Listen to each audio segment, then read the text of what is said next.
Merci beaucoup d'être présent. Je m'appelle Jade et je suis ravi de vous accueillir pour cette première édition des rencontres Magellan Partners qu'on inaugure avec vous. Donc peut-être que vous nous ferez le plaisir d'être là pour la deuxième, la troisième, la 20e édition.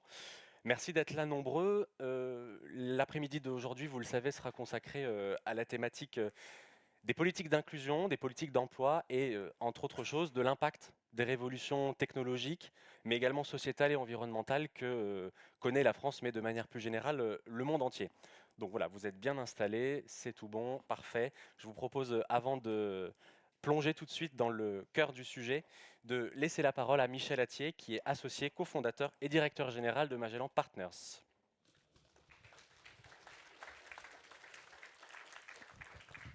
Merci Jade. Madame la déléguée interministérielle, chers intervenants, mesdames, messieurs, je saluerai le ministre tout à l'heure, il est un peu de retard. Donc, voilà. Pardonnez le formalisme, mais quelques mots d'introduction. Je n'ai pas l'habitude de faire de longs discours, rassurez-vous, mais nous avons le plaisir d'organiser ces premières rencontres Magellan, dont je vous annonce déjà qu'il y en aura d'autres. On a aujourd'hui l'occasion d'inaugurer un rendez-vous dont la promesse est simple, c'est être le reflet du terrain, le pouls des acteurs qui tous les jours font l'action publique sur le sujet qui nous intéresse aujourd'hui. Alors vous me direz, mais pourquoi Magellan organise ce type d'événement? En fait, les travaux menés depuis plusieurs années par l'ensemble des équipes, que ce soit pour les collectivités, les agences, je crois que ça résonne un petit peu, je parle trop près ou trop fort, non, ça va? Tout va bien, vous m'entendez? Euh, les administrations centrales, les agences, montrent que la création de valeur est souvent à la confluence à la fois des frontières entre les acteurs, de nouvelles idées organisationnelles et des innovations technologiques. Et donc, et je pense que ça a été notre positionnement depuis la création 2008, et ce qui permet aujourd'hui de nous retrouver. Et c'est vraiment toute mon équipe qui m'a suggéré de faire ces rencontres en associant des gens de divers horizons, mais qui ont tous une préoccupation commune. Et je tiens à les remercier d'ailleurs, c'est eux qui ont initié cette on peut les applaudir, et qui animent d'ailleurs tout au long de l'après-midi l'ensemble des ateliers. Pour toute l'équipe et moi-même, il est vraiment essentiel qu'au-delà de remplir des missions pour vous, chers clients, euh, il faut donner un sens à ce qu'on fait. Et c'est vraiment ça notre motivation profonde et la motivation de l'équipe. C'est vraiment d'être en mesure d'influencer, d'accompagner vos actions au quotidien sur les projets que vous pouvez développer.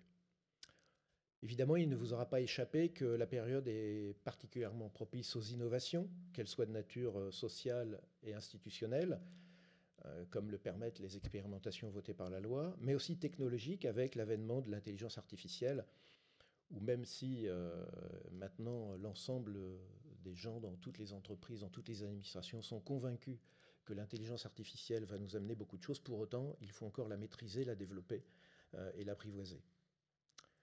Au cœur de la demi-journée d'aujourd'hui, on a souhaité interroger les politiques d'insertion et d'emploi avec une approche spécifique qui nous caractérise bien chez Magellan, c'est comment mieux faire grâce à l'agilité technologique et organisationnelle pour mieux accélérer l'intégration de tous, et notamment les plus vulnérables au marché de l'emploi.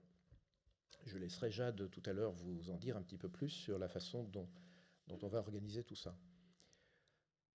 J'en suis convaincu, on va débattre cet après-midi, entendre des points de vue différents, peut-être divergents, mais avec un seul objectif, c'est construire l'avenir, éventuellement trouver des compromis. Et j'ai le plaisir de vous annoncer que on va faire un petit récap de tout ce qui va être dit cet après-midi, et vous en serez bien sûr les destinataires.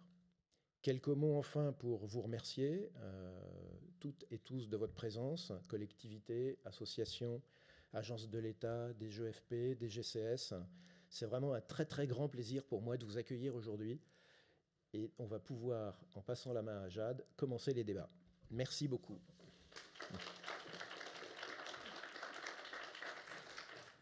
Merci beaucoup Michel. Alors bon, je pense que tu l'as dit, les thèmes de l'après-midi sont lourds, mais on va essayer de les traiter avec un peu d'optimisme.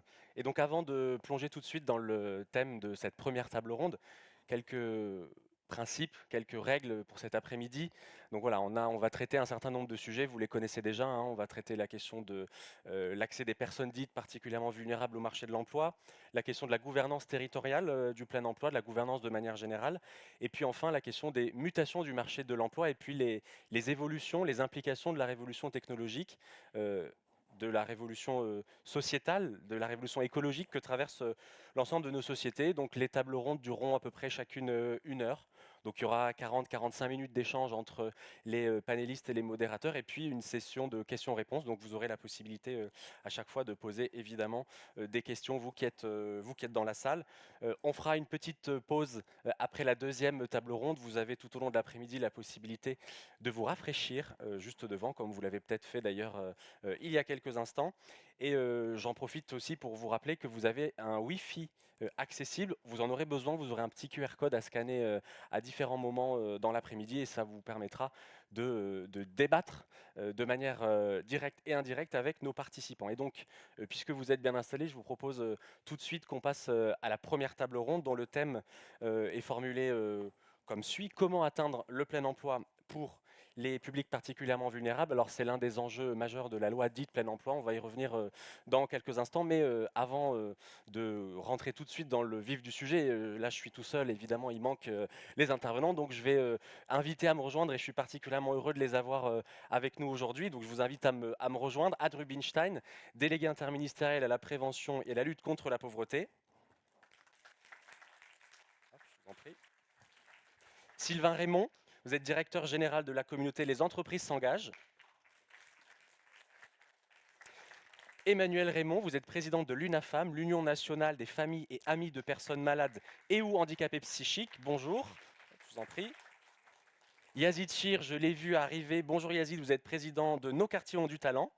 Et puis Caroline Dekerle, vous êtes directrice du programme Handicap au sein de la Direction générale de France Travail. Bon, merci beaucoup, je m'installe aussi, il n'y a pas de raison.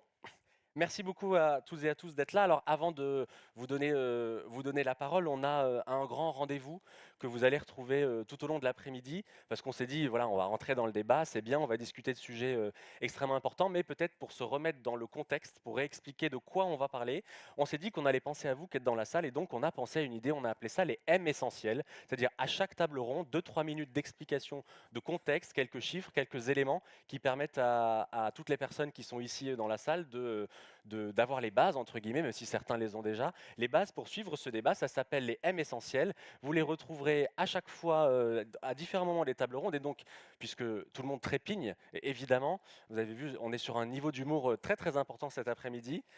Puisque tout le monde trépigne, les premiers M essentiels sur cette première table ronde, j'ai le plaisir d'accueillir Malika, sous vos applaudissements.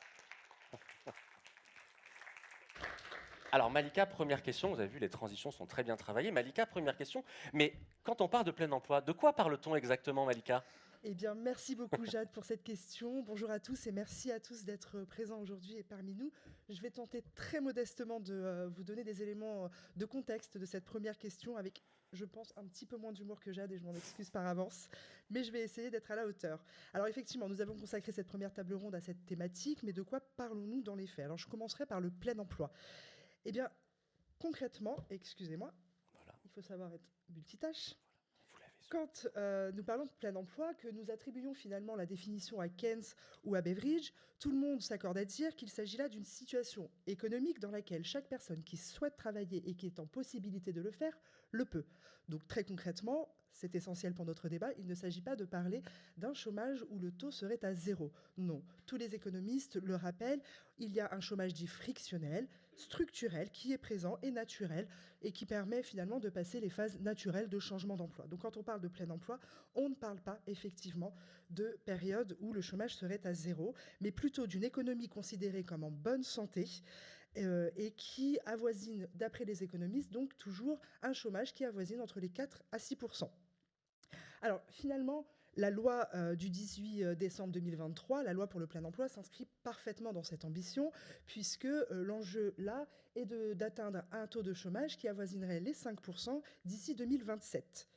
Alors pour ce faire, la loi a mis en place un certain nombre de mesures, plusieurs d'entre elles. Je ne vais pas rentrer dans les détails puisque l'objet de ces tables rondes, des débats, des questions-réponses permettront de préciser ces éléments. Mais juste pour en dresser quelques contours, plusieurs mesures ont été mises en place, à savoir renforcer l'accompagnement, structurer la coopération entre les acteurs, faciliter l'accès à l'emploi pour les personnes en situation de handicap, mais aussi développer l'offre d'accueil des enfants, et vous comprendrez par la suite pourquoi, si pour certains ça ne paraît pas évident comme ça tout de suite, et enfin adopter une approche territorialisée. Pour cela, la loi a également érigé au rang de droit universel un élément aujourd'hui considéré comme fondamental, à savoir le fait que l'orientation en entreprise, en milieu dit ordinaire, hein, donc en entreprise, est un droit présumé pour chacun, qui aujourd'hui se veut être une loi la plus inclusive possible pour effectivement embarquer l'ensemble de la population dans ces enjeux-là. Je ne sais pas si vous m'entendez, oui, sur ces éléments globaux sur la loi, mais alors du coup, concernant les publics dits vulnérables, qu'en est-il? Eh bien, merci Jade pour cette question. Effectivement, quand on parle de personnes dites vulnérables, avant de vous en donner des éléments de définition un peu plus précis que la loi aujourd'hui nous permet de cadrer, rappelons que l'article 7 de la loi a permis de mettre en place une expérimentation qui se veut à la fois territorialisée et ciblée, justement sur des personnes considérées comme vulnérables, afin de pouvoir mettre en place une offre dite de repérage et de remobilisation, ou dit autrement O2R, afin d'embarquer ces populations et de réussir, elles aussi, à les inclure dans ces enjeux de plein emploi. Donc, les directions régionales de l'économie, de l'emploi du travail et des solidarités ont mis en place cette expérimentation qui s'inscrit elle-même finalement dans des choses déjà mises en œuvre depuis un certain temps, depuis 2018, même avant la loi, on parlait déjà de ces éléments-là.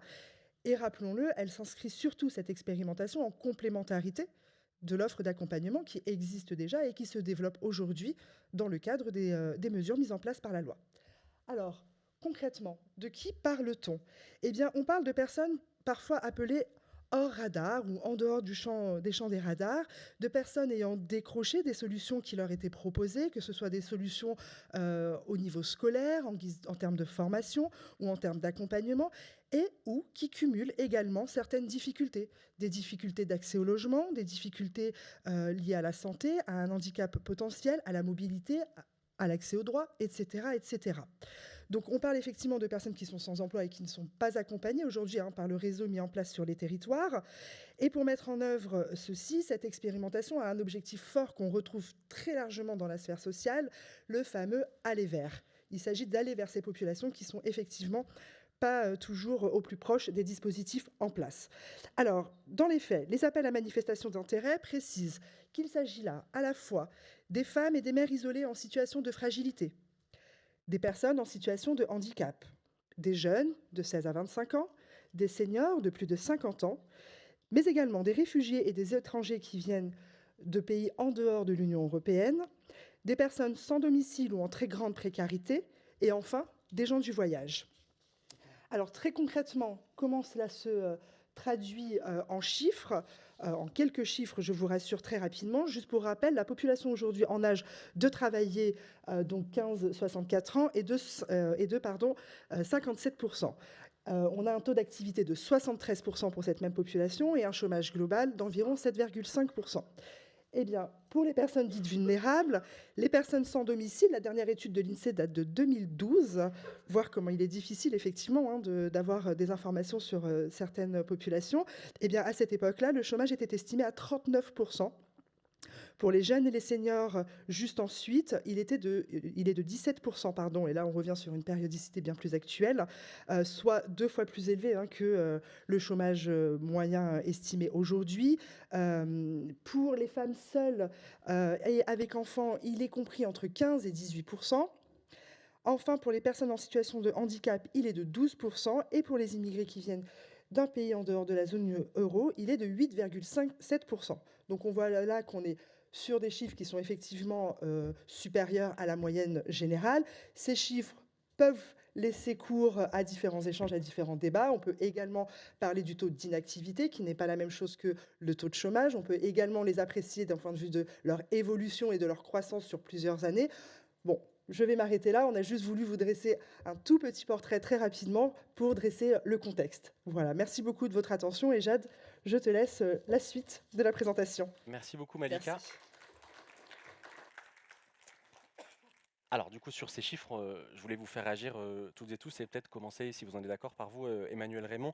Je le disais tout à l'heure, donc vous représentez l'UNAFAM, donc les amis, les familles de patients souffrant de troubles psychiques. Et Malika disait à l'instant qu'il y avait à peu près 12% de chômage, c'est les personnes en situation de handicap. Alors est-ce que c'est chez les personnes en souffrance psychique plus? Et pourquoi selon vous?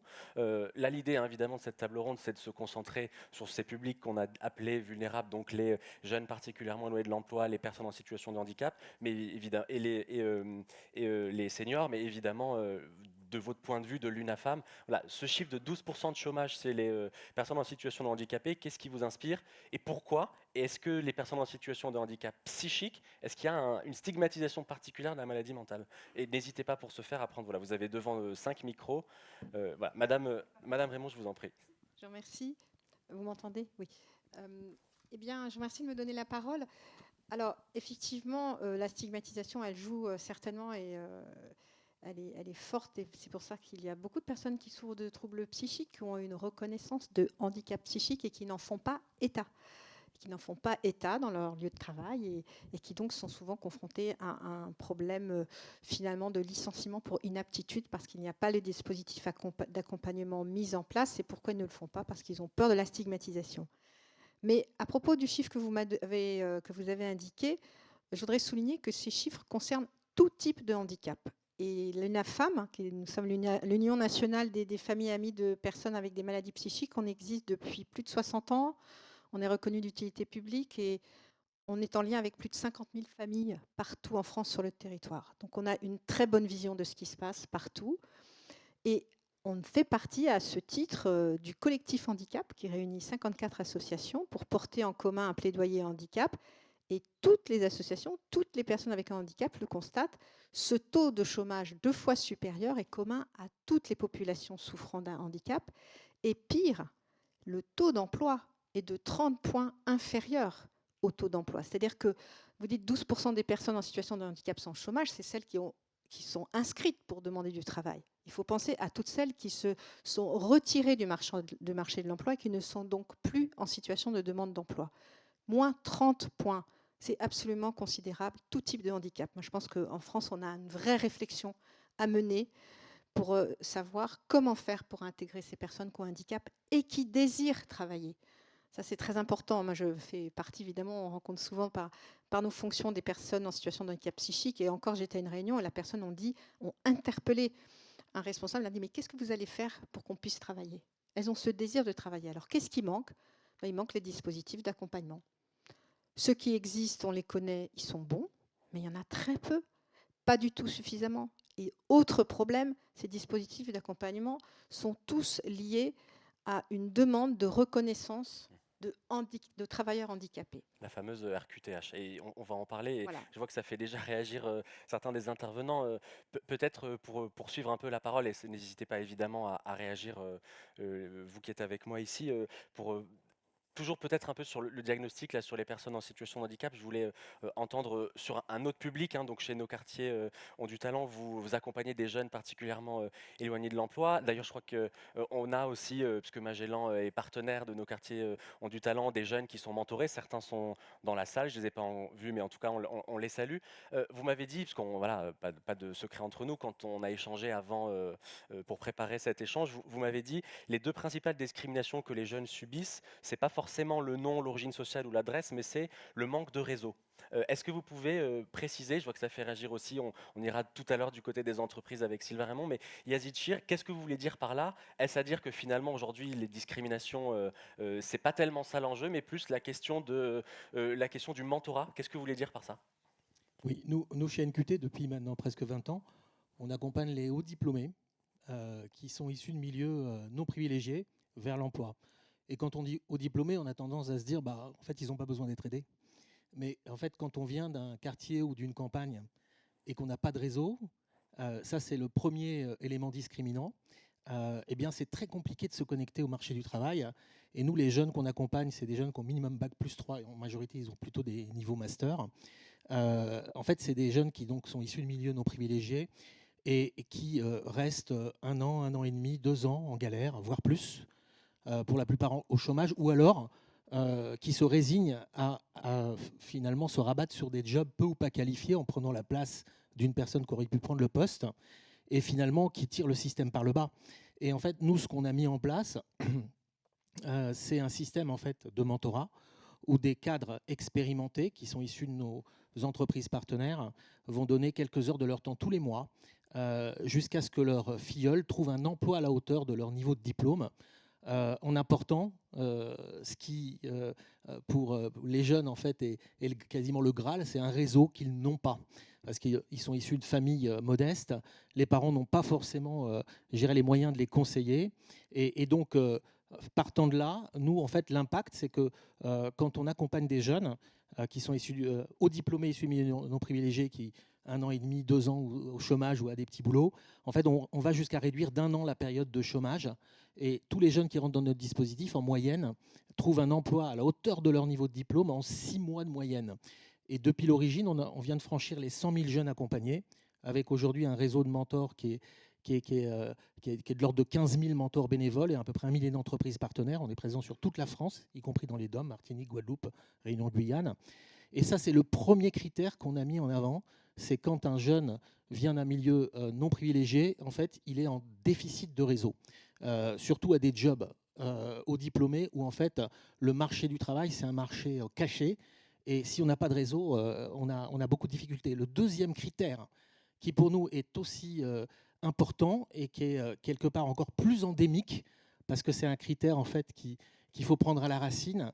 En fait, on a constaté que la plupart de nos jeunes, plus de 50%, en fait, souffrent d'un autre problème, qui est en fait la discrimination à l'orientation subie. Et en fait, ce qu'on constate, c'est qu'aujourd'hui, on a à peu près un peu plus de 50% des jeunes qu'on accompagne. Sur l'année dernière, c'était une cohorte d'environ 16 000 qui se sont embarqués ou qu'on a envoyés par manque d'information dans des filières complètement saturées, où il n'y a pas de besoin, en fait. Ou alors parce qu'il y a un poste pour 20 candidats. Et en fait, ça, c'est le deuxième vrai gros souci qu'on a. Les Américains appellent ça le skill gap. Il y a des études qui ont été faites qui démontrent qu'en France, on a le plus gros skill gap de tous les pays d'Europe.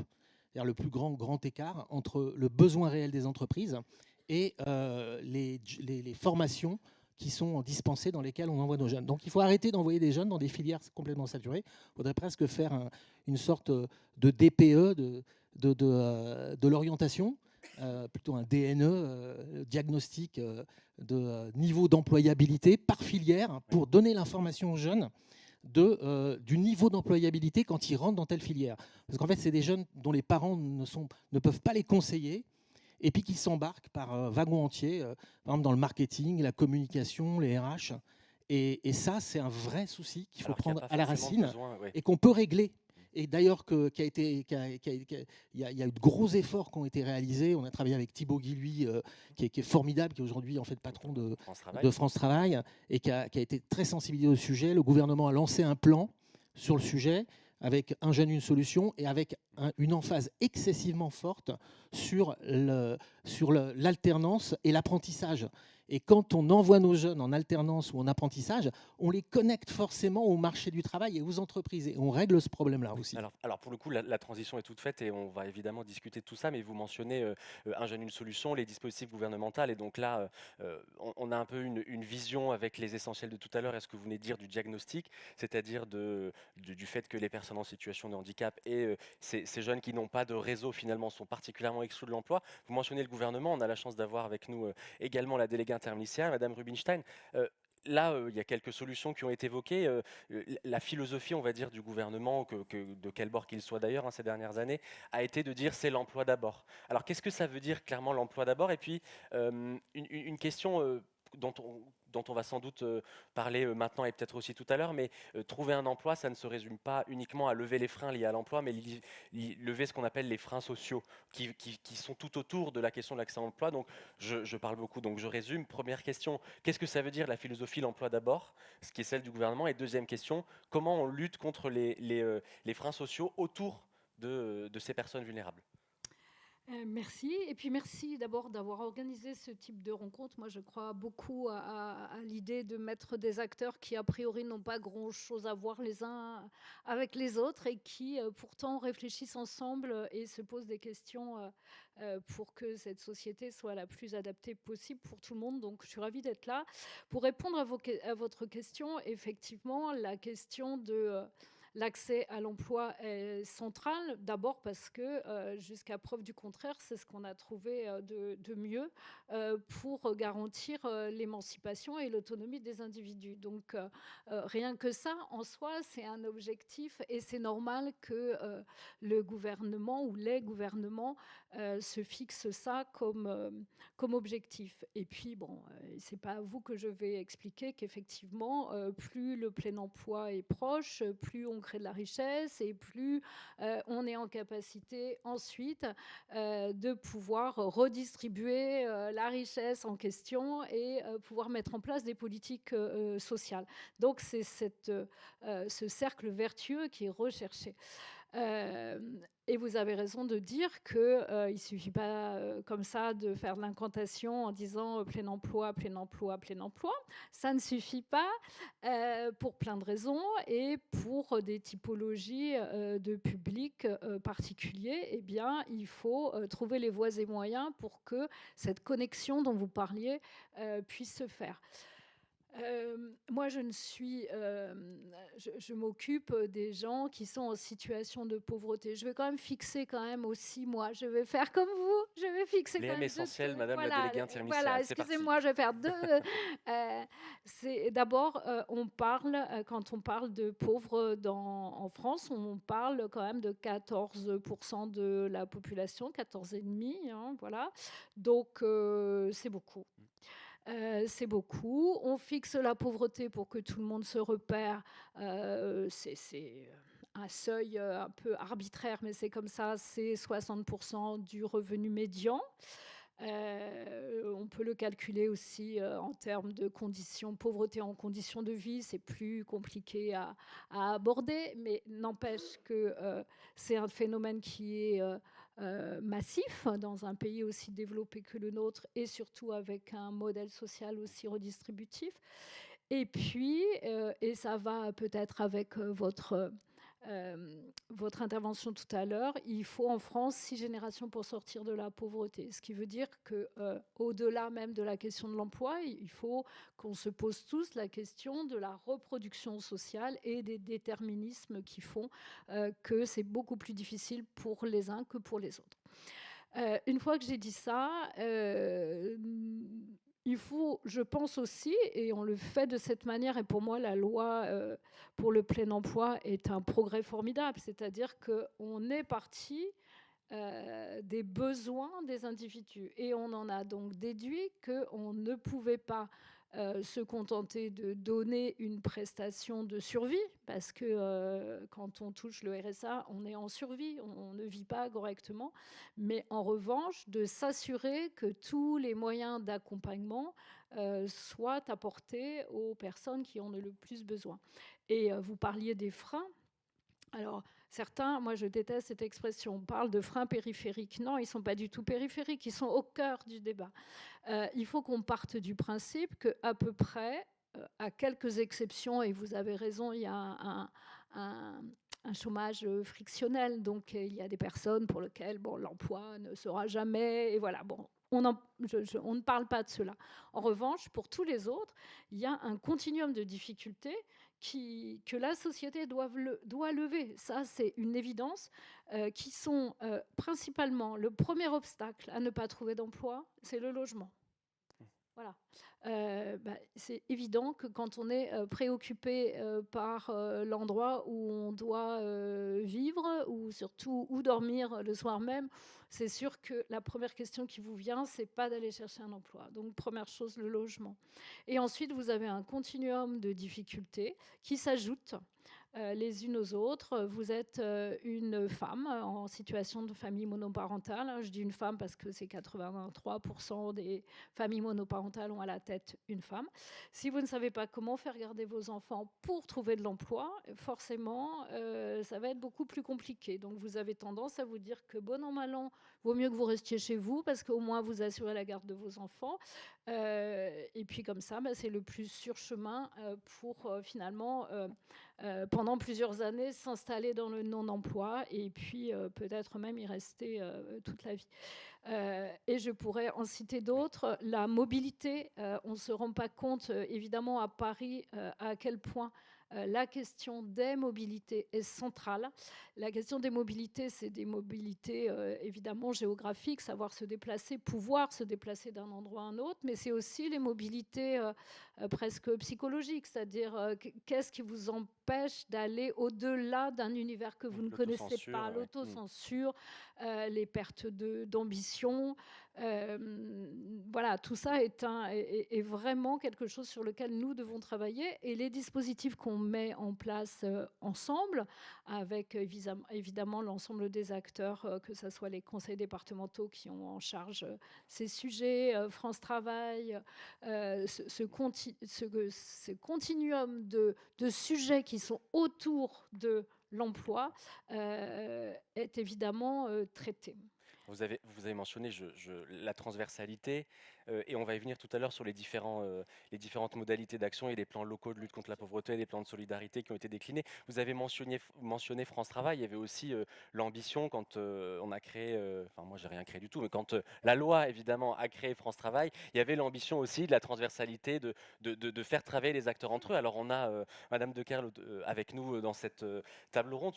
Du point de vue de France Travail, peut-être aussi revenir sur la question du chômage chez les personnes en situation de handicap. Malika le mentionnait, la loi, il y a eu des dispositifs spécifiques concernant les personnes en situation de handicap, le fait que ce soit devenu un droit universel. Alors, si j'étais un peu provocateur, je vous dirais, d'accord, c'est un droit universel, qu'est-ce que ça change concrètement, puisque c'est bien de décréter que c'est un droit universel. Et puis, peut-être, quand on a échangé, vous m'avez dit, il y a beaucoup de gens qui méconnaissent aussi la réalité de ce qu'est le rapprochement entre France Travail et Cap Emploi, qui s'occupe spécifiquement aussi des personnes en situation de handicap. Donc voilà, donc ma petite question de provocation, c'est bien de dire que c'est un droit universel, qu'est-ce que ça change concrètement, et deuxièmement, sur ce rapprochement France Travail Cap Emploi, est-ce que ça fonctionne? Alors la loi est récente, mais voilà, est-ce qu'il y a déjà des premières pistes? Alors déjà, moi aussi, je veux faire mes essentiels. Donc peut-être juste rappeler qu'il y a à peu près un peu plus de 3 millions de personnes en situation de handicap qui sont reconnues en situation de handicap au sens ce qu'on appelle bénéficiaires de l'obligation d'emploi. Donc quand on a une reconnaissance administrative, on parlait de la fameuse RQTH, on peut en reparler parce que le terme est tellement moche. Mais quoi qu'il en soit, et là, on compte que ceux qui ont fait la démarche, comme disait Madame Raymond. 3 millions. Et une chose aussi hyper importante qu'il faut encore rappeler dans toute la société, 80% des handicaps sont invisibles.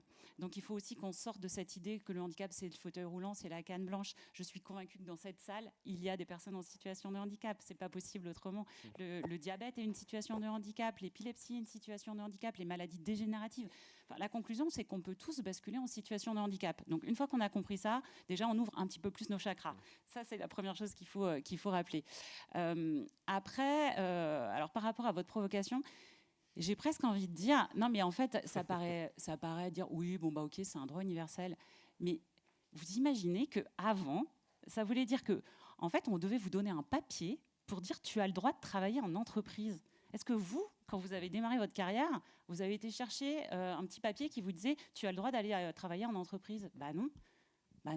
Et bah pourquoi? Parce que vous êtes en situation de handicap, vous avez besoin d'aller à la MDPH faire un dossier et qu'on vous étudie sur la base de votre dossier, sur la base de certificats médicaux, sans rarement vous voir, pour estimer que oui, vous avez le droit d'aller travailler en entreprise. Et ben non, effectivement, travailler en entreprise, c'est un droit universel. Chacun y a droit, on n'a pas besoin d'avoir un bout de papier pour le dire. Et ça change tout et ça change rien, mais psychologiquement, c'est super important en fait. Donc moi, j'étais hyper heureuse que ça soit inscrit dans la loi plein emploi. Effectivement, il aura fallu attendre 2024.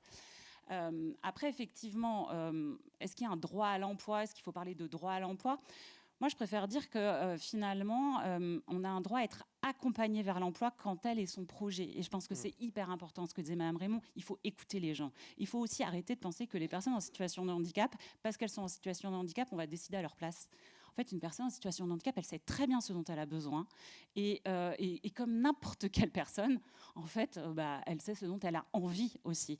Donc je pense que ça, c'est une conviction qu'on a aussi au niveau de France Travail. C'est que quand la personne a envie d'aller vers l'emploi, elle a le droit à être accompagnée comme n'importe quelle autre personne. Et l'autre conviction qu'on a aussi, et qui rejoint justement l'organisation qu'on a mis en place depuis 2022 avec Cap Emploi, c'est de dire que certes, il faut écouter les personnes, et qu'est-ce qu'elles nous disent? Elles nous disent arrêtez de faire des process à part parce qu'on est en situation de handicap, de nous mettre dans des structures à part. En France, aujourd'hui, quand on cherche du boulot, on va où? À France Travail. Et quand on est un demandeur d'emploi en situation de handicap, avant d'être une personne en situation de handicap, on est un demandeur d'emploi. Donc on fait comment? On va comme n'importe quel demandeur d'emploi à France Travail.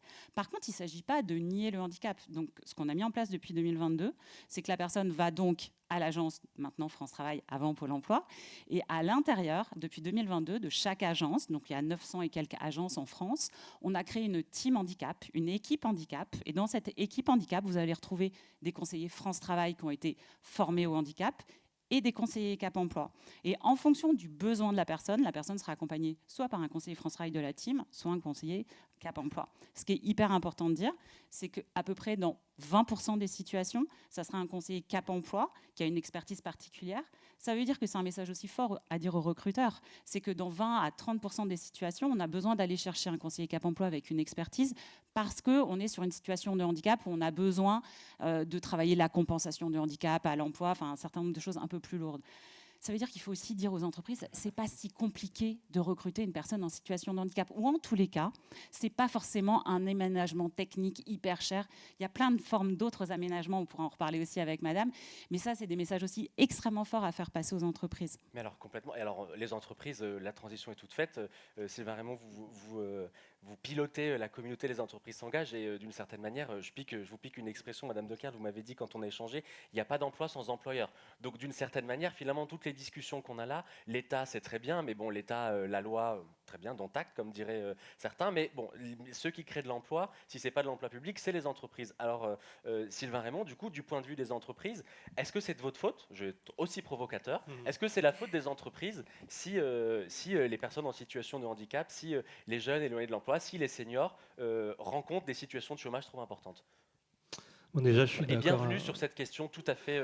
Je suis d'accord avec Caroline. Je pense qu'en effet, on oublie souvent, et notamment dans cet écosystème de puissance publique en général, que l'emploi, c'est d'abord un sujet d'entreprise.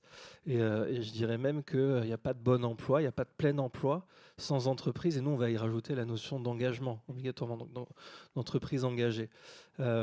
Effectivement, alors nous, on représente 100 000 entreprises. 100 000 entreprises qui sans doute ont compris avant les autres, ce qui a été évoqué là, que derrière chaque recrutement, il y a la perspective d'un engagement profond. Celui qui est justement d'ouvrir ses portes à des publics auxquels on n'aurait pas pensé spontanément, bien sûr, de tendre la main parfois, de mobiliser un collaborateur qui va pouvoir s'engager pour un jeune ou quel que soit le public d'ailleurs, et puis d'essayer de faire comprendre à ces entreprises qu'elles-mêmes, ça peut être... vraiment des fabriques de talents potentiels et permettre de façonner des talents à travers des dispositifs qui existent mais qui souvent ne sont pas connus. Alors moi, je répondrai justement sur ce point-là, c'est-à-dire qu'il y a 90% des entreprises aujourd'hui qui considèrent que l'engagement social, ces sujets de recruter autrement, est consubstantiel de leur rôle. Sauf qu'il y a 34% d'entre elles qui vont au bout de cette idée. Qu'aujourd'hui, il y a une méconnaissance totale de tous ces dispositifs qui leur sont adressés. On a une chance, ce qui est qu'en se rapprochant sur les années passées, notamment de ces dynamiques de plein emploi, il y a une logique d'intérêt partagé à spontanément essayer de trouver des solutions. Et donc de se tourner vers des publics auxquels on n'aurait pas pensé spontanément. C'est logique de recrutement inclusif, ça consiste à tendre la main à une personne en situation de handicap, alors que précédemment, effectivement, on n'y aurait pas pensé, d'aller tendre la main à des réfugiés. Il y a un programme, les entreprises s'engagent pour les réfugiés, etc., qui n'était pas forcément dans le mindset des dirigeants initialement.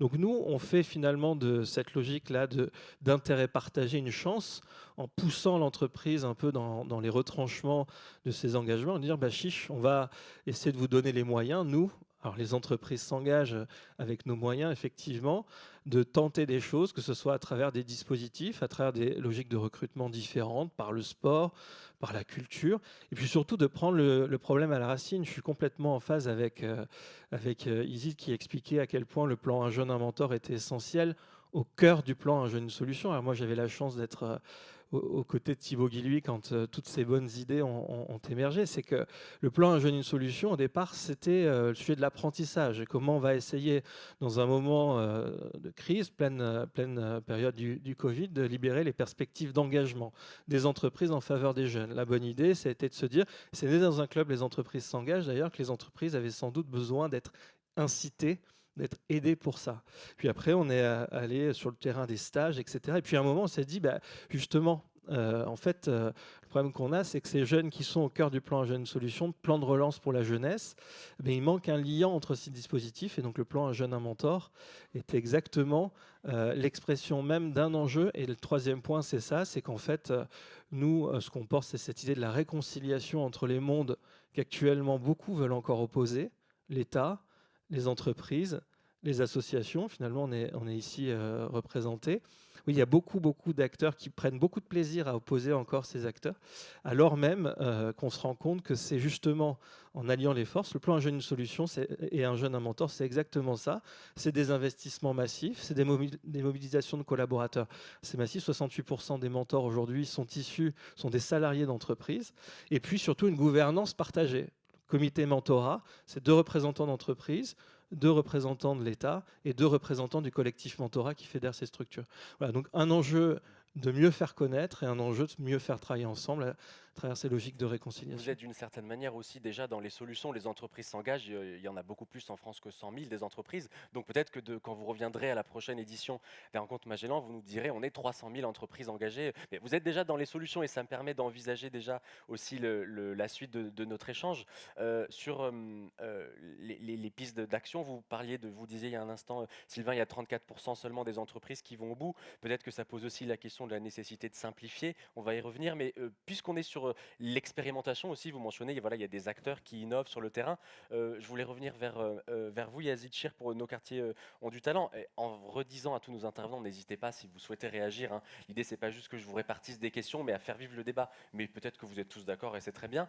Mais du coup, je voulais vous poser une question spécifiquement, Yazid, sur une initiative que vous portez, c'est le crédit d'impact social, qui est une mesure que je crois vous expérimentez, que vous portez, que vous essayez de généraliser. Est-ce que vous pourrez nous expliquer rapidement en quoi ça consiste et pourquoi est-ce que de votre point de vue, ça peut être une des solutions au chômage chez ces jeunes que vous accompagnez? En fait, ce qu'on a démontré, c'est qu'effectivement, comme le disait Sylvain, qui était avec nous au début, effectivement, c'est que ce qui fait qu'une société en fait va fonctionner, c'est on a une devise égalité, liberté, égalité. On oublie souvent fraternité. Et en fait, si NQT, ça marche, si on a accompagné 100 000 jeunes, si on en a sorti, si on a un taux de succès de 80% en 6 mois de moyenne, c'est grâce à nos 15 000 mentors bénévoles qui sont issus de nos entreprises partenaires et qui sont nos héros et qui vont donner de leur temps gratuitement parce que ça leur fait du bien. Les mentors disent, voilà, moi, c'est le seul risque que je prends et le seul risque que vous pouvez prendre. Et j'en profite pour remercier les mentors de Magellan qui sont nombreux, hein, en fait, et on a un très beau partenariat. C'est le risque du plaisir. Et en donnant quelques heures de son temps, on va sauver une trajectoire de vie professionnelle. Et ça a un prix. Et nous, en fait, on cherchait depuis des années un moyen pour valoriser l'engagement bénévole de nos mentors et de nos entreprises. Quand on sait, par exemple, qu'on réduit, pour la plupart des jeunes, d'1 an la période de chômage. 1 an de chômage, c'est 40 000 €. Quand le jeune, il travaille, au lieu d'être au chômage, il crée de la valeur, il consomme, c'est un bon contribuable. Donc ça, vous rajoutez ça en plus. On sait que sur 50% des jeunes qu'on accompagne, il y en a la moitié qui se rabattent définitivement sur des jobs peu ou pas qualifiés, alors qu'ils ont un bac plus 5. Les 5 années d'études à 15 000 € l'année, même si on ne les paye pas comme aux États-Unis, 15 000 x 5 divisé par 2, vous rajoutez ça. Vous faites également le calcul, on a travaillé avec des cabinets de mesure d'impact qui font également le calcul de la différence de trajectoire entre un jeune qui est accompagné et donc qui démarre sa vie directement au bon niveau, et puis celui qui en fait reste scotché avec un emploi, disons, niveau bac. Vous tirez les courbes sur 40 ans, ça fait 1 million d'euros d'écart. Donc tout ça, on se dit, mais ça a de la valeur, et c'est finalement 2-3 heures par mois, pendant 6 mois en moyenne, ça fait une petite vingtaine d'heures, qu'un bénévole, qu'un héros, des héros, il y en a dans la salle de chez Magellan, ont eu comme impact pour cette vingtaine d'heures. Et donc, on s'est dit, qu'est-ce qu'on peut faire pour valoriser cet engagement bénévole qui est lié aussi aux entreprises avec qui adhèrent et chez qui on recrute nos mentors. Et en fait, on a décidé, ça fait 2 ans qu'on travaille dessus, de créer une crypto-monnaie sociale, une monnaie sociale, qui permet de valoriser en équivalent euro l'impact d'accompagner un jeune. Et on est en train de finaliser ce fameux montant qui va être tiré, challengé, passé à la table secousse pour que ce soit implacable, pour que personne ne puisse le contester. Et c'est les cabinets indépendants qui font ça. Et quand on aura ce montant, on le met dans une crypto-monnaie, dans une blockchain publique. Et chaque mentor, on va aller les voir, les 15 000, on va leur dire, voilà, monsieur, madame Intel, vous avez accompagné 20 jeunes. On a des mentors qui ont accompagné plus de 50 jeunes depuis 20 ans. On vient un jeune accompagné, en moyenne, ça représente, j'ai n'importe quoi, 100 000 euros. Il faut que ce soit validé encore, hein, d'accord. Eh bien, vous avez accompagné 10 jeunes, on vient de vous ouvrir un compte en crédit d'impact sociétal et on vient de vous mettre 1 million dedans. Et votre entreprise va pouvoir, en fait, cumuler l'ensemble des montants de l'ensemble des mentors mobilisés pour injecter cette somme cumulée en temps réel dans ces rapports extra-financiers, pour que finalement on considère l'engagement bénévole comme de la valeur. Et il faut avoir en tête, et ça c'est la phase 1 de notre projet, c'est-à-dire qu'on veut le lancer à la fin de l'année, mais la phase 2, c'est notre ambition. On sait que pour que ça marche, il faut que ce soit quelque chose une sorte de référence au niveau national. Et donc notre ambition, voilà, c'est de faire en sorte que l'ensemble de toutes les associations s'en emparent, pour qu'on puisse valoriser l'engagement des bénévoles au niveau national. En France, il y a 1,5 million d'associations. 1,5 million. Il y a 15 millions de bénévoles. Oui, c'est les forces vives. 15 millions de bénévoles qui travaillent avec le cœur, qui donnent de leur temps, sans compter. Ça, c'est une énergie qui est monumentale. S'ils s'arrêtent tous d'être bénévoles, on est dans le chaos le plus total. Ça, faut l'avoir en tête. Et donc, on veut lancer une monnaie, en fait, qui permet de valoriser en équivalent euro l'impact de l'engagement de tous nos bénévoles en France. Et pour ça, en fait, on a, depuis 2 ans, investi sur nos fonds propres sur ce projet, dans une blockchain publique, etc. Tout est open source. Et quand on aura réussi, et espérons le projet à notre échelle de NQT, on va offrir à toutes les associations qui voudront faire la même chose tout ce qu'on a réalisé. Voilà. Alors je fais réagir, je vous en prie, Madame Raymond, en rajoutant peut-être une question, vous voulez réagir, mais peut-être que ce système-là pourrait aussi exister pour les personnes en situation de handicap psychique. Et je vous pose cette question-là, et je rajoute, vous mentionniez tout à l'heure la question des RQTH, donc la nécessité d'obtenir une reconnaissance en qualité de travailleur handicapé. On reviendra avec Madame Decker tout à l'heure sur l'appellation. Vous parliez du non-recours, on parlait tout à l'heure des freins mentaux. Je vous laisse réagir, des freins, oui c'est ça, des freins comment dire, moraux, psychologiques à l'idée d'aller faire une RQTH.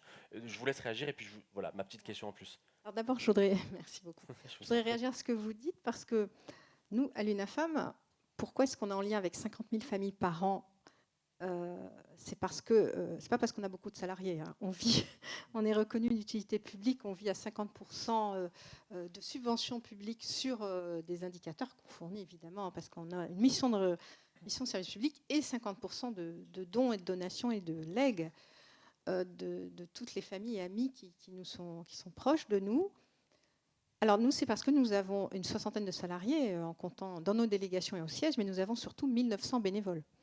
Et ça fait bien longtemps que nous valorisons nos heures de bénévolat qui entrent dans notre bilan et que nous communiquons bien évidemment à tous nos bailleurs financiers, qu'ils soient publics ou privés.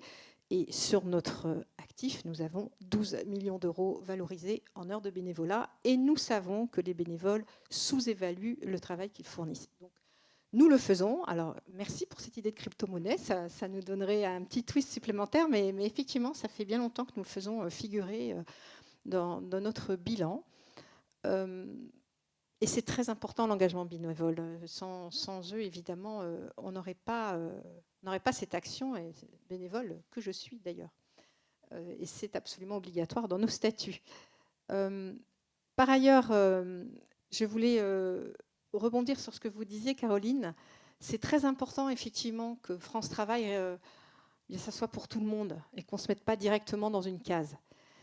Mais c'est vrai que c'est important aussi que les personnes qui étaient à Cap Emploi, qui sont maintenant intégrées à France Travail, soient formées au fameux handicap invisible. Et nous les formons, car nous avons... moi, j'ai participé au Tour de France des handicaps invisibles et j'étais présente à la réunion Île-de-France. Et j'étais intervenue à la table ronde et après, j'ai eu des personnes qui sont venues me voir en disant « Mais nous, on est à Cap Emploi et en fait, on ne connaît pas le handicap invisible. En fait, les personnes, souvent, ne sont pas en capacité, celles qui devraient conseiller, de comprendre ce qu'est le handicap invisible, en particulier le handicap psychique. » Donc, nous offrons, nous faisons à l'UNAFAM, nous sommes aussi un organisme de formation auprès des professionnels et nous dispensons des formations. À peu près des entreprises. Auprès, voilà, qu'elles ce soit d'ailleurs des ministères, des administrations ou des entreprises. Et nous sommes certifiés Calliope, donc nous faisons des formations. Et c'est effectivement important de dire ce qu'est le handicap psychique, parce qu'il est un peu mystérieux. Le handicap moteur, on voit, le handicap sensoriel, on comprend, le handicap intellectuel aussi, c'est-à-dire la déficience intellectuelle. Mais qu'est-ce que le handicap psychique? Donc, là, je vous donnais un petit essentiel, là, UNAFAM. Donc, le handicap psychique, ce sont c'est soit une maladie, soit un trouble neurodéveloppemental comme le trouble du spectre autistique sans déficience intellectuelle, qui donne droit à une reconnaissance de handicap psychique quand il impacte votre vie.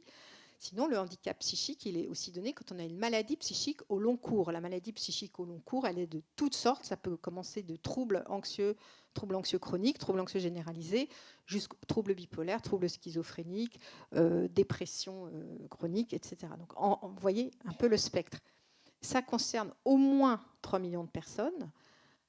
Et la maladie frappe plus ou moins fort. Comme je dis, il y a les petits myopes et les grands myopes. Mais aussi, ça dépend de l'accompagnement qu'on a eu dès le moment de la prise en charge par le sanitaire. Donc, nous avons aussi un plaidoyer très important en psychiatrie. Et là, je voulais signaler... Je vais faire rebondir sur la RQTH. Je vois que oui, le temps passe, mais pardon. Je voulais quand même vous signaler que l'impact du handicap psychique, c'est quel est-il? Parce qu'il faut comprendre, on ne comprend pas. C'est que ça exerce un impact sur les fonctions cognitives. Qu'est-ce que c'est que les fonctions cognitives? C'est la capacité de mémoire, la capacité d'attention, la capacité d'exécution des tâches, la capacité de planification des tâches. Donc, vous voyez l'impact dans le milieu professionnel. Donc ça, il faut en tenir compte, même si, quand on est bien pris en charge dans le milieu sanitaire, en psychiatrie, on agit par des techniques non médicamenteuses pour réhabiliter ces fonctions. Donc si parmi vous, certainement il y en a dans la salle, des aidants familiaux qui ont une personne impactée, venez nous trouver, on va vous expliquer où aller et que demander pour que votre proche ait ce qu'on appelle une rééducation de ses fonctions cognitives. Ça, c'est un point très important. Ça permet aussi de comprendre aux managers, quand on les sensibilise au handicap psychique, qu'est-ce qu'il faut apporter pour que justement tenir compte de cet impact et donc d'offrir il y a une fatigabilité, donc un emploi pas forcément à temps complet, des horaires décalés, voilà. Des tas de choses qu'on peut mettre en place avec une bonne écoute. Autre point, la RQTH. Voilà, en quelques secondes, pardon, le temps file et on a beaucoup de sujets. La question que je vous posais, c'était, vous parliez tout à l'heure du non-recours à la RQTH, c'est-à-dire des gens qui ne font pas la démarche. Est-ce que vous arrivez, c'est un peu complexe j'imagine, comme tout non-recours, à le chiffrer, est-ce que vous avez une idée des gens qui se censurent et qui du coup ne font pas cette RQTH? Non, mais d'abord, je peux vous dire une petite leçon pratique. Rapidement, la MDPH, il y en a une par département. Est-ce que vous savez où se trouve celle de Paris? Juste à côté. Voilà, juste à côté. Donc, elle est au 62 rue de la Victoire. Voilà, tout à fait. Si vous voulez, 69, si vous voulez aller la voir. Premier point. Deuxième point, nous ne savons pas, mais comme nous n'avons pas de fait statistique, je parle sous le contrôle d'experts de l'UNAFAM, mais comme ça serait intéressant peut-être de faire cette enquête. Nous savons simplement d'expérience avec toutes les personnes qu'on croise que d'abord, elles ne demandent pas la RQTH. Pourquoi? Parce que la maladie frappe jeune, en plein élan, quand vous allez bien, 75% des troubles psychiques se déclarent entre 15 et 25 ans. Vous vous dites, une fois que j'ai fait mon épisode à l'hôpital, que j'ai été arrêtée pendant 1 an, ça va repartir comme avant. Donc, c'est la difficulté de comprendre que cette maladie va s'installer, qu'elle vous met en situation de handicap. Premièrement. Et deuxièmement, la stigmatisation qui empêche même les personnes, et nous en connaissons, qui ont leur RQTH, nous en connaissons beaucoup qui refusent d'en faire état dans leur travail. Et c'est pour ça qu'il y a ces fameux licenciements pour inaptitude, alors que la personne avait une RQTH, mais n'en a pas fait état auprès de son employeur. Alors ça, c'est du coup, effectivement, du côté des personnes. Du côté maintenant des entreprises, vous mentionniez les formations que vous faites pour les entreprises, pour les former justement à reconnaître, à accompagner, à suivre les personnes en situation de handicap psychique. Alors pour vous, Sylvain, pour vous, Caroline, de manière générale, je sais que vous voulez réagir, Caroline, sur le terme RQTH en tant que tel, mais est-ce qu'on en fait assez? Je vous pose la question à tous les deux. Vous avez vu comme ça, on rassemble. Est-ce qu'on en fait assez pour les employeurs en la matière? Est-ce que c'est à l'État de le faire ou non? Qu'est-ce qui manque dans les dispositifs? Parce que vous disiez tout à l'heure, nous, on est 100 000 entreprises engagées. Bon, quid des autres? Voilà. Donc sur cette question-là, sur la question que soulevait Madame Raymond, est-ce qu'on en fait assez pour les entreprises? Qu'est-ce qu'on peut faire de plus? Et est-ce que vous disiez tout à l'heure, Sylvain, il n'y a que 34% des entreprises qui vont au bout. Alors c'est peut-être cliché. Est-ce que la solution, c'est pas la simplification? Voilà. C'est pour tous les deux. Voilà. Je vous. Enfin, est-ce qu'on en fait assez? Je ne sais pas si la question elle mérite d'être posée comme ça. En tous les cas, ce qui est certain, c'est qu'on ne fera pas d'emploi sans employeur et que sur le champ du handicap, je pense que le défi qui nous attend, c'est vraiment l'accompagnement des employeurs. On aura beau former les demandeurs d'emploi, les accompagner le mieux possible, si on n'a pas ouvert les chakras une fois de plus de l'employeur, la personne restera devant la porte de l'entreprise. Et quand on dit entreprise, c'est employeur privé et public. Donc pour moi, c'est vraiment là-dessus qu'il faut aller dans les prochaines années. C'est pour ça que France Travail a créé, par exemple, France Travail Pro, pas que sur le handicap, parce que je pense qu'il y a une vraie prise de conscience qu'il faut que les conseillers entreprises de France Travail sortent, aillent voir les chefs d'entreprise pour pouvoir aller proposer toute l'offre de service. Et on a une offre de service extrêmement importante pour accompagner les employeurs. Première chose. Sur le handicap, moi, je reste convaincue qu'il faut arrêter de stigmatiser les employeurs. Les employeurs ne sont pas malveillants, ils sont démunis sur le handicap. Ils demandent qu'une chose, être mieux accompagnés. Souvent, ils ne savent pas comment aborder le sujet. En entretien, ils me disent « je ne sais pas si je peux en parler, pas en parler, peut-être que si j'en parle, je vais être hyper maladroit ». Parfois, ils pensent que c'est hyper technique. Là encore, sans stigmatiser, vous avez des secteurs d'activité qui pensent qu'ils ne peuvent pas recruter de personnes handicapées. La dernière fois, j'étais avec une entreprise de couverture qui me disait « moi, je n'ai pas de problème avec le handicap, mais bien évidemment que je ne peux pas recruter de salariés handicapés ». Pourquoi? Parce que je fais de la couverture et on ne peut pas monter sur un toit quand on est en fauteuil. Une fois de plus, 80% des handicaps sont invisibles. Du OD, je ne sais pas s'il y a des chefs d'entreprise dans la salle, du OD, ça fait maintenant des années. Chaque année, vous avez des employeurs qui reçoivent pendant une journée une personne en situation de handicap. C'est une rencontre qui se fait. La dernière fois, un employeur m'expliquait que la personne était en retard. Ils attendaient, tiens, puis ils se sont aperçus qu'elle était déjà là pendant 20 minutes. Sauf mais elle ne ressemblait pas à une personne handicapée. Donc, vous imaginez le truc? Ça veut dire que pour les employeurs, la première chose à faire, c'est sensibiliser. Et c'est notre rôle, mais c'est le rôle de la société entière. C'est sensibiliser, et on manque honnêtement de rôle modèle. Moi, j'étais heureuse d'avoir Nicolas Dumorand qui explique, et c'est franchement un témoignage qui est dingue. Il y a un livre, et la première phrase, c'est « je suis malade mental ». Oui. Le présentateur de la à un matinale moment, de France mais Inter on a besoin de rôle modèle. Les gens ont besoin de s'identifier. Il faut libérer la parole. Donc, sensibiliser, mieux accompagner et sécuriser. C'est vraiment les trois axes sur lesquels il faut qu'on arrive à aller plus loin. Dernière chose, non mais parce que j'ai plein d'exemples sur la libération de la parole. Là, un truc qui m'a choqué il y a 15 jours, un employeur me dit « oh là, dans l'entreprise, là, il y a quelqu'un qui se pique dans les toilettes, on a quelqu'un qui est drogué ». Non, c'était une personne qui était diabétique et qui prenait sa glycémie. On en est là, on est en 2025. Le handicap est encore tabou. On n'en parle pas en entreprise. Si vous saviez le nombre de salariés en situation de handicap qui se créent une fatigue psychique parce qu'ils mettent en place des subterfuges pour éviter de dire qu'ils sont en situation de handicap. Et une dernière chose, parce que je suis autant bavarde que madame, et vous êtes très mal barrée, c'est que... Merci de compléter pour moi, vous qui êtes dans la salle. Mais comme je sais que vous êtes aussi très bavard... Non, je fais un travail sur moi depuis... C'est peut-être à cause de vous qu'on est en retard d'ailleurs. Mais juste dire quand même une dernière chose, c'est que sur la situation du handicap psychique, les personnes n'ont pas à dire de quoi elles souffrent. Ça ne sert à rien. De dire je suis schizophrène, ça va juste faire peur à tout le monde. Par contre, ce qui est et autisme, pareil, et d'autres, la seule chose qui est hyper importante, c'est dire à son employeur quels sont les effets de ma maladie sur mon travail. Je pense à Antonin, qui est un jeune qui est schizophrène, qui m'expliquait que lui, il a expliqué à son employeur, si vous avez des trucs à me donner où je dois me concentrer, vous me les donnez le matin et pas en début d'après-midi. Pourquoi ? Parce qu'en début d'après-midi, j'ai une fatigabilité liée à mes troubles. Une fois qu'il a dit ça, mais c'est tellement plus facile. Ses collègues savent que c'est pas parce qu'il a fait la fête toute la nuit et qu'il est crevé. C'est OK, c'est lié à ces troubles. Point barre. Il faut simplifier, libérer la parole. Donc simplifier, libérer, déstigmatiser. Je rajoute simplifier pour les entreprises ou pas? C'est-à-dire, est-ce que, en fait, ce que vous me dites, c'est que la déstigmatisation qu'il faut faire dans la société, il faut la faire aussi pour les entreprises. Alors là, sur la philosophie, j'ai compris. Concrètement, Sylvain, qu'est-ce qu'on fait pour aider les entreprises à embaucher plus de personnes en situation de handicap, mais de manière générale, sur les seniors, on en a moins parlé dans la table ronde, et puis sur les jeunes qu'accompagne par exemple Yazid? Oui, non, parce qu'on évoquait ces 90% d'entreprises qui veulent le faire, 34% qui vont au bout. Et bien sûr, on interroge sur les freins.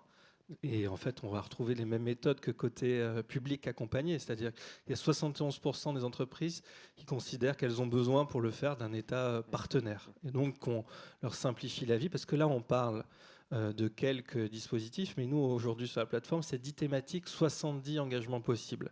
L'entreprise qui voulait s'engager hier, elle devait taper à 70 portes pour le faire. Donc nous, notre enjeu, justement, c'est la simplification. C'est-à-dire qu'il y a une plateforme unique, gouvernementale, les entreprises s'engagent.gouv.fr, qui permet à des entreprises de partir de ce qu'elles font, de ce qu'elles veulent faire, de prendre des engagements sur ces 10 thématiques, 70 engagements possibles, et d'être directement recontactés par les opérateurs compétents sur ces sujets. Donc typiquement, sur les sujets des personnes en situation de handicap, France Travail, Cap Emploi, etc. Sur les seniors, on va retrouver France Travail, APEC. On a travaillé avec Anne sur le sujet des travailleurs pauvres. Pareil, connecter nos clubs avec les commissaires de lutte contre la pauvreté, etc., etc. Donc nous, le premier point, c'est cette porte d'entrée unique sur l'ensemble des dispositifs. Le deuxième sujet essentiel, c'est que, et ça rejoint ton enjeu des rôles modèles, pareil pour des dirigeants d'entreprise, c'est qu'aujourd'hui, il n'y a pas mieux qu'un dirigeant d'entreprise pour encourager un autre dirigeant d'entreprise à faire et à s'engager.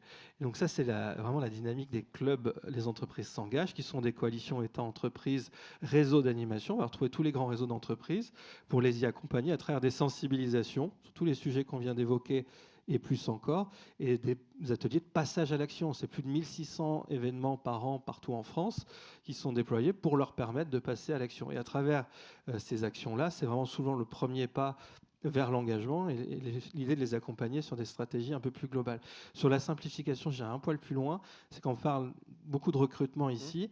On ne sait pas, un dirigeant d'entreprise, vous, je pense, ne savez pas que la France est le champion du monde de l'engagement des entreprises.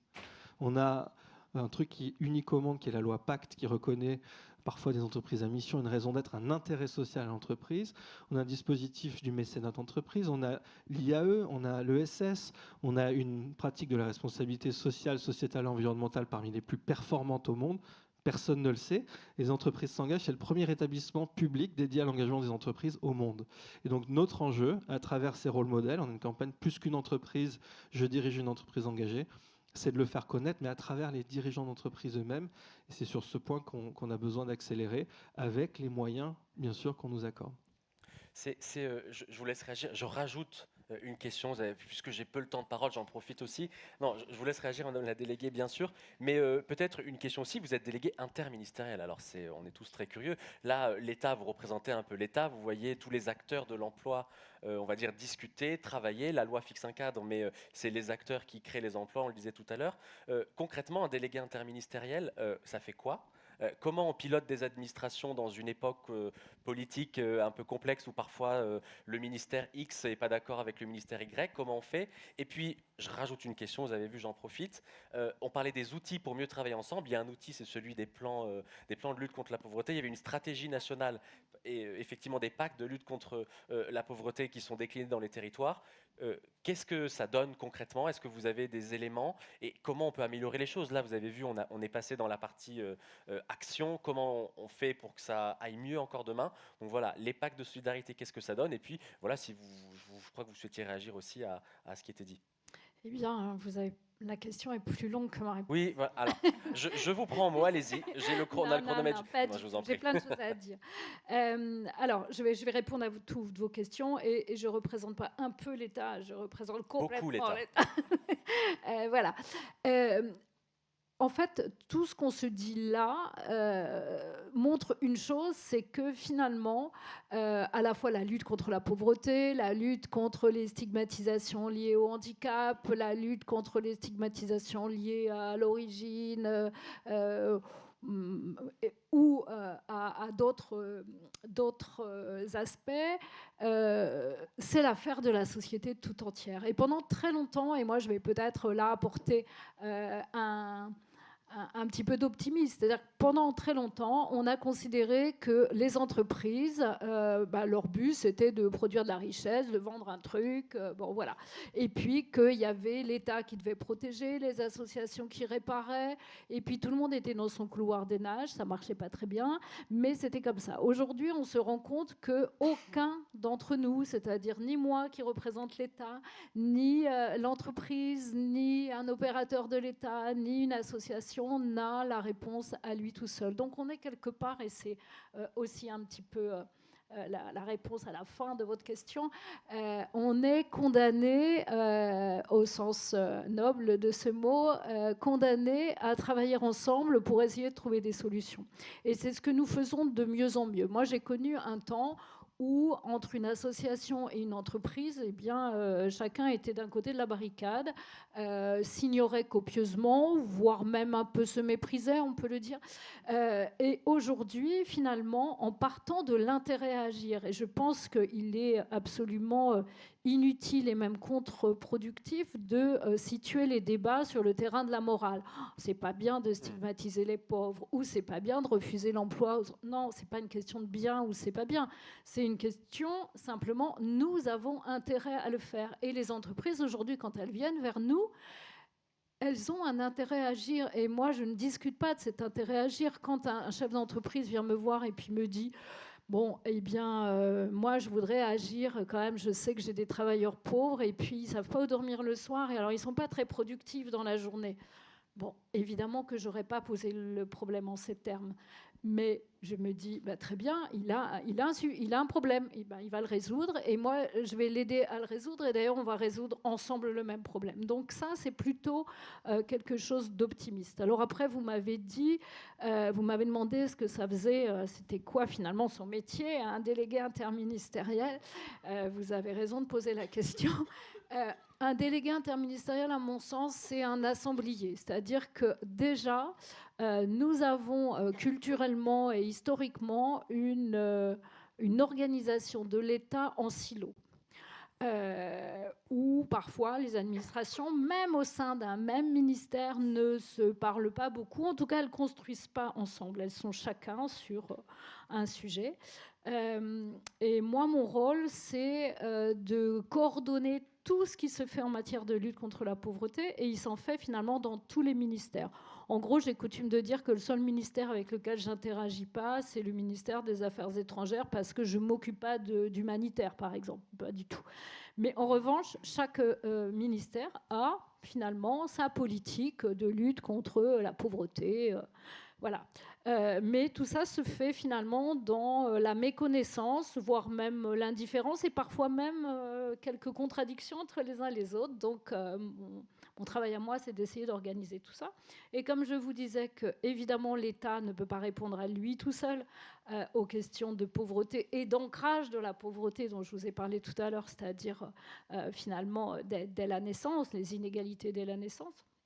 Eh bien, on travaille avec tout le reste des acteurs qui s'occupent de lutte contre la pauvreté. Donc, évidemment, les collectivités locales, il y a même les conseils départementaux dont c'est la compétence principale, et puis l'ensemble des associations. Et vous avez raison de dire que c'est une richesse incroyable pour ce pays d'avoir ce tissu associatif qui s'engage et qui complète, voire même qui souvent traite à la place de l'État, comme une forme d'opérateur de l'État, les associations. Les entreprises dont je parlais tout à l'heure, et moi je travaille beaucoup avec les entreprises sur les jeunes en rupture. Tout à l'heure, on n'a pas parlé précisément de tous les publics, mais les jeunes en rupture, c'est-à-dire ceux qui ne sont ni en emploi ni en formation et qui se cherchent, évidemment, c'est un sujet sur lequel nous travaillons beaucoup avec les entreprises. Et puis, quelque chose qui m'est cher, c'est la participation des personnes concernées. Et là encore, on s'est aperçu au fil du temps qu'on a eu beau monter des dispositifs particuliers, quand on le fait en ignorant ce que vivent et ce à quoi aspirent les personnes concernées, et bien souvent on se trompe. Donc l'idée, c'est de les inclure dans la création de ces politiques publiques, de comprendre à quoi elles sont confrontées, et des fois ça dépasse même notre imagination, parce que par définition, enfin pas par définition, mais en tout cas jusqu'à preuve du contraire, on n'est pas beaucoup à avoir vécu personnellement ces situations de pauvreté. Donc voilà en gros à quoi sert un délégué interministériel. Et puis on a un outil, évidemment, on en a plusieurs, parce que mon rôle il est aussi de proposer aux ministres, au gouvernement, des actions, des politiques publiques, essayer de voir ce qui se passe sur le terrain, ce qui marche. C'est aussi essayer d'inculquer plus la culture de la mesure d'impact, parce qu'on fait beaucoup en termes de politique sociale, on investit beaucoup d'argent, et le résultat n'est pas toujours au rendez-vous parce qu'on ne le mesure pas non plus. Donc ça, c'est aussi quelque chose sur lequel et l'État doit progresser, on doit progresser les uns avec les autres, pardon.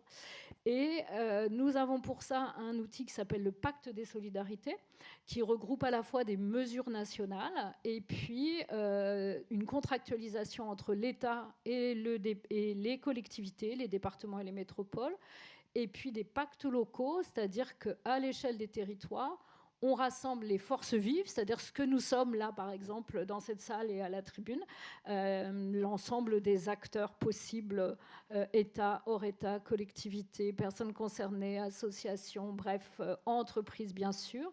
Et on réfléchit ensemble en fonction d'un diagnostic, quel public on veut traiter et quelle part nous pouvons, chacun à la place où nous sommes, prendre dans cette lutte contre la pauvreté. Et c'est plutôt efficace. Et c'est vrai que les personnes en situation de pauvreté ont besoin d'avoir un traitement, finalement, avec des actions cohérentes, simultanées, pour régler leurs problèmes. Je vous l'ai dit tout à l'heure, si vous ne réglez pas la question de logement, vous n'amènerez pas quelqu'un à l'emploi. Donc on a besoin d'être différents acteurs pour pouvoir créer ça. Donc, d'une certaine manière, l'interministérialité répond à tous ces freins. On parlait des leviers divers et variés tout à l'heure, socio-économiques, comme on appelle ça. C'est ce que vous dites, c'est un peu ça. Et vous avez vu que c'est interministérialité au-delà même des ministères. Voilà. Bon courage, il faut faire travailler ensemble tous ces gens-là. Je vois que le temps passe et j'ai promis à tous les gens évidemment qui sont ici de pouvoir poser des questions. On a encore un petit quart d'heure, donc j'ai peut-être une petite question pour chacun d'entre vous éventuellement, et ensuite on prendra des questions dans la salle s'il y en a. Mais tout à l'heure, je vais vous provoquer encore, Caroline, pardonnez-moi. Mais c'est aussi pour vous, Sylvain. Vous disiez tout à l'heure, il ne faut pas qu'on stigmatise les entreprises, il faut arrêter de dire ils n'embauchent pas. Quand on a parlé, vous m'avez parlé d'une expérimentation qui était menée dans des régions, justement, de 13 régions, je crois, pour labelliser, entre guillemets, des entreprises handi-engagées. Est-ce que faire ça ne revient pas, je veux dire, le revers de la médaille de dire cette entreprise-là est handi-engagée, ne revient pas à dire celles qui ne le sont pas, d'une certaine manière? Est-ce qu'on est encore dans la logique de, entre guillemets, je déteste cette expression, de la discrimination positive? Voilà les entreprises qui s'engagent, de faire du name and shame. Sylvain, est-ce que finalement, je vais être très concret au concret, est-ce que ce n'est pas qu'une question d'aider financièrement les entreprises à le faire? Quels sont les leviers? C'est-à-dire, depuis tout à l'heure, on a parlé de la déstigmatisation. Il faut aussi déstigmatiser dans les entreprises. Concrètement, c'est quoi les leviers concrets? Alors moi, c'est une déformation personnelle, je crois beaucoup à la loi. Il n'y a pas que la loi dans la vie. C'est quoi les leviers? Quand on a échangé, Caroline, vous m'avez dit, là vous avez vu, ma question est très très longue, je l'entends en même temps. Quand on a échangé, vous m'avez dit, moi je crois que tout est dans la loi. Si simplement elle était bien appliquée, on aurait tout ce qu'il nous faut. Est-ce que J'ai c'est pas ça? complètement dit ça. C'est pour ça que j'ai dit grosso modo. Oui, grosso modo. Non, j'ai dit qu'il y avait beaucoup de choses qui existaient, Ouais. beaucoup de dispositifs. Je crois pas enfin, il y a toujours des choses à faire. Mais là, il faut mettre en visibilité, il faut expliquer. D'accord. C'est pas connu, c'est ce qu'on dit depuis tout Hmm. à l'heure. Il y a plein de dispositifs. Les personnes ou les employeurs les connaissent pas. Mais pour répondre à votre question sur le dispositif, peut-être rappeler que c'est Sur cette expérimentation, donc. alors, oui, alors c'est presque plus une expérimentation parce que 13 régions, c'est pratiquement tout le territoire national qui s'y est mis, et tant mieux. C'est en fait une action nouvelle qui, il faut le rappeler aussi, provient de la Conférence nationale du handicap, la 6e CNH qui a eu lieu en avril 2023. Et je vois le ministre Olivier Dussopt qui vient d'arriver, qui a porté toutes ces mesures de la CNH, toutes les mesures emploi. Et après, il fallait les mettre dans la loi plein emploi. Et c'était d'ailleurs tout à l'heure, on a parlé du droit commun, d'avoir fait une loi plein emploi avec un tiers de mesures qui concernaient l'emploi des personnes handicapées. C'est aussi un signe fort. Ça veut dire qu'on n'a pas fait une loi handicap, on a fait une loi emploi. Et à l'intérieur de la loi emploi, on a traité du sujet de l'emploi des personnes handicapées. Ça paraît tout bête, mais psychologiquement, symboliquement, c'est hyper fort. Pour revenir à votre question, parce que décidément, on est tous autant bavards que vous, cet outil qui est quand même un outil sur lequel on attend beaucoup, les entreprises en attendent beaucoup et les personnes aussi. On a dit aussi qu'on avait, tout à l'heure, on a beaucoup parlé des entreprises qui avaient des freins, qui ne connaissaient pas le handicap. Heureusement, on a aussi des employeurs qui sont engagés sur le handicap, qui ont compris à quel point ça pouvait leur rapporter, à quel point c'était riche pour une entreprise d'aller vers de la diversité, de diversifier son sourcing. Et ces boîtes, la plupart du temps, elles nous disent comment je fais pour trouver une compétence en situation de handicap. Ça peut paraître bizarre, il y a 500 000 demandeurs d'emploi en situation de handicap. Et bien pourtant, on revient à ce que vous disiez, madame, les personnes n'osent pas dire qu'elles sont en situation de handicap. On a dit que 80% des handicaps sont invisibles, ils ne le mettent pas sur le CV, ils ne le disent pas à l'entretien. Ça appartient à chacun. C'est fort dommage, comme face à soi, on a un recruteur qui, au contraire, s'est donné presque parfois même des objectifs chiffrés de diversifier son sourcing. Donc face à ça, on s'est dit quel outil on peut créer. Donc on a travaillé ces derniers mois avec des groupes d'employeurs, de personnes, et ça aboutit en fait à un outil qui va permettre de mettre en relation des employeurs que nous, on va qualifier de handi engagés, pour être certain qu'ils le sont et que ce n'est pas juste de l'affichage, et des demandeurs d'emploi en situation de handicap. Très concrètement, les employeurs nous ont dit faites ça sur le site de francetravail.fr, parce que ce n'est pas pour faire de la pub pour France Travail, mais c'est plutôt, on a plein de dispositifs partout, on est un peu paumé, au moins France Travail, on connaît. Il y a un job board sur francetravail.fr. Les employeurs qui sont qualifiés de handicap engagés vont pouvoir recruter sur la base du handicap. On est dans une forme de discrimination positive, c'est-à-dire que l'employeur pourra dire je cherche un comptable à Marseille, il peut le faire déjà, là il pourra dire je cherche un comptable à Marseille en situation de handicap. Il ne pourra pas recruter sur la qualité de handicap. Il recrutera une compétence avant tout qui correspond à son offre d'emploi, mais d'une personne en situation de handicap. Alors est-ce que les entreprises, pardon, est-ce que du coup Sylvain, vous validez entre guillemets ce dispositif? Est-ce que il participe? On va lui demander quand même. Sylvain, validez-vous ce dispositif? Au-delà de ce dispositif, je pense que le principal enjeu, comme on l'évoquait, c'était de faire connaître tout ce qui était destiné à ces entreprises.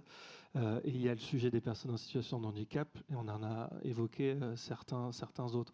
Le premier sujet, c'était pour nous, et on a 3 ans, et c'est un certain Olivier Dussopt qui a signé l'arrêté constitutif des entreprises s'engagent en avril 2022. C'était justement, on parle beaucoup de aller vers, d'aussi d'aller vers les entreprises. Jusqu'à présent, et l'ambition de France Travail, c'est bien sûr 100% des demandeurs d'emploi, c'est aussi 100% des entreprises. Donc nous, on contribue à notre échelle, avec nos moyens, à essayer de changer la relation du service public de l'emploi vis-à-vis des entreprises et vice-versa. Ce qui peut être intéressant, c'est d'essayer de comprendre si ça fonctionne. Nous, au bout de 3 ans, on est en train de rédiger un premier rapport d'impact pour essayer de comprendre si quand on expose à ces entrepreneurs, à ces dirigeants, cette simplification qu'on évoquait là sur l'ensemble de ces publics, qu'est-ce qui se passe ? Les entreprises qui sont actives dans les clubs, les entreprises s'engagent, recrutent aujourd'hui 2 fois plus de jeunes que les entreprises qui n'y sont pas membres. Elles recrutent 2 fois plus de seniors, alors que le plan senior va être lancé dans quelques jours. Elles recrutent 72% de personnes en situation de handicap en plus et 72% de personnes BRSA en plus. Et donc notre enjeu, c'était de se dire qu'il y a ce bon sens qui n'était pas forcément dans les habitudes préalablement apparemment, qui était de se dire que quand on allie les forces entre l'État, les entreprises et ces acteurs associatifs, effectivement, on va beaucoup plus vite. Voilà, donc c'est vraiment, pour moi, ça le fondement même de ce qu'on porte ensemble, et cette idée de se dire que c'est vraiment cette idée du aller vers qui change véritablement la donne, y compris pour les entreprises. D'accord, vous êtes peut-être déjà, le thème de la demi-journée, c'est quelles innovations. Peut-être que ce partenariat, cette façon d'agir, c'est en soi une innovation qui va nous permettre peut-être d'atteindre le plein emploi. Et je voulais quand même mentionner, on n'aura peut-être pas le temps de les aborder beaucoup plus, mais les initiatives que portaient les entreprises s'engagent, patron dans ma ville, pro dans mon lycée, donc des initiatives aussi qui ont pour objectif d'offrir un réseau aux jeunes qui n'en ont pas, d'expliquer aux entreprises aussi, d'aller vers les entreprises. Donc voilà, c'était important aussi de mentionner.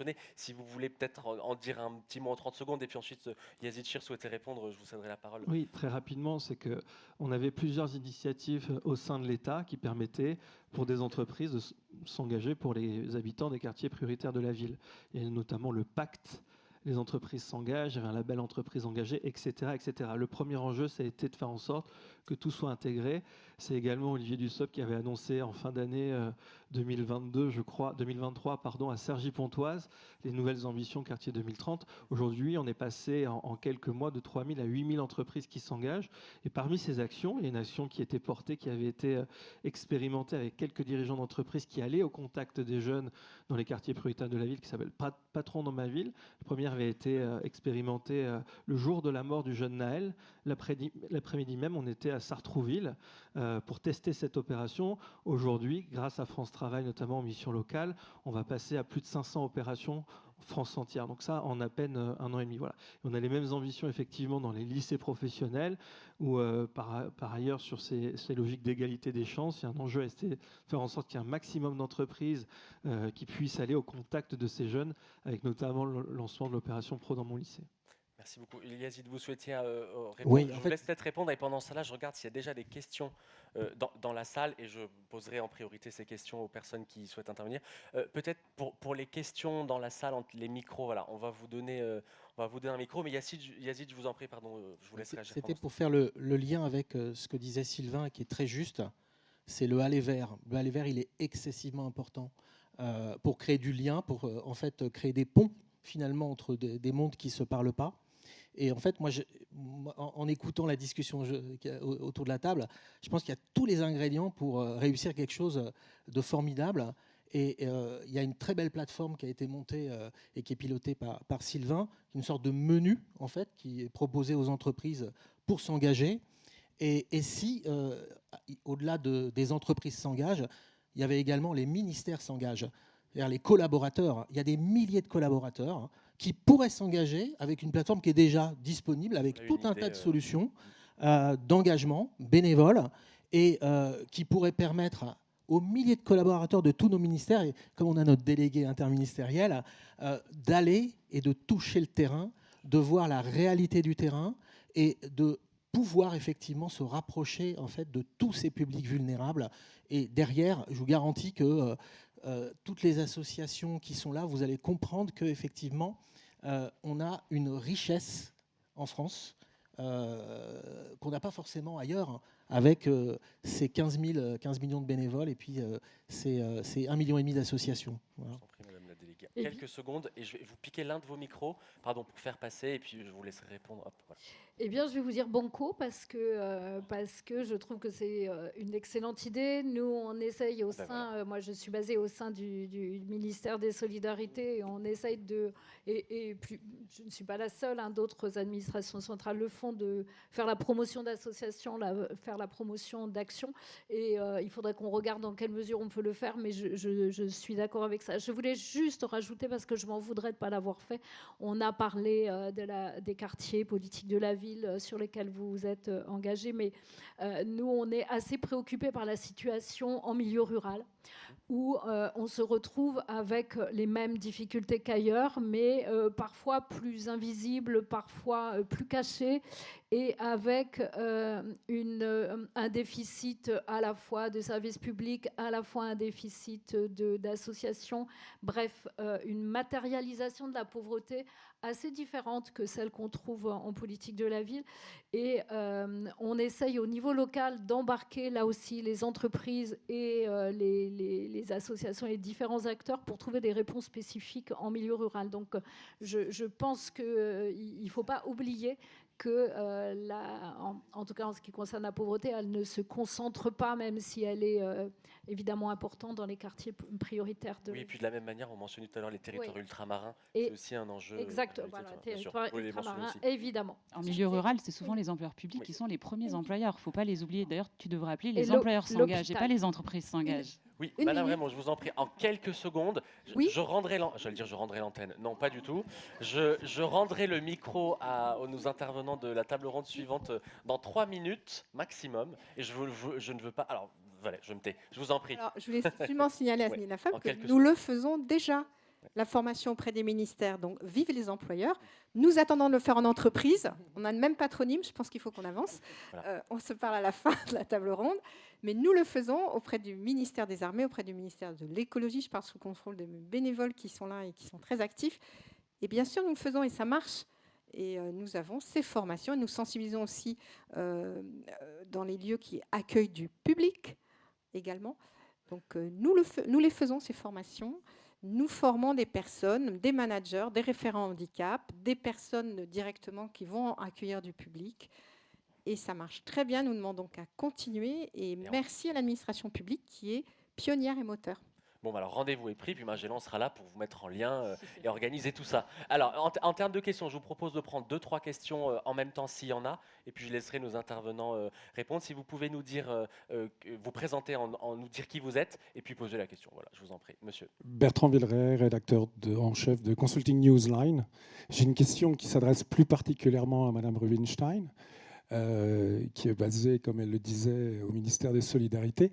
Il y a un mot que je n'ai pas entendu depuis le début, c'est celui de médecin du travail et médecin en entreprise. Alors, ce qui est souvent quand même l'avocat des gens qui ont des troubles. Le mot médecin n'a été prononcé à aucun moment. Alors, ce n'était pas complètement le thème du débat, mais on prend votre question. Et y a-t-il d'autres questions? Je vous propose qu'on les rassemble. Joël, là juste devant, Madame Martineau, que vous aurez le plaisir d'écouter dans la prochaine table ronde. Oui, et ça ne sera pas le sujet de la table ronde suivante. Moi, je reviens à la jeunesse. Alors, elle devient vulnérable, elle tombe malade. Vous savez, le nombre de troubles psychologiques de notre jeunesse est vraiment un cri d'alarme pour ces jeunes qui ont du mal à se projeter, qui reviennent parfois, et vous l'avez dit, Monsieur Scheer, de pays bardés de diplômes de haute qualité, Bac+5, fiers de leur diplôme, et quand ils arrivent en France, on leur dit qu'il n'y a pas les équivalences et on ne prend pas en compte pour la qualité de leur investissement. C'est dramatique parce que ces jeunes, ils sombrent dans une réelle dépression souvent à cause de ça. Merci Joël. Y a-t-il d'autres questions? Non, peut-être pas. Alors, je vous laisse réagir. Qui veut aux 2 interpellations à l'instant?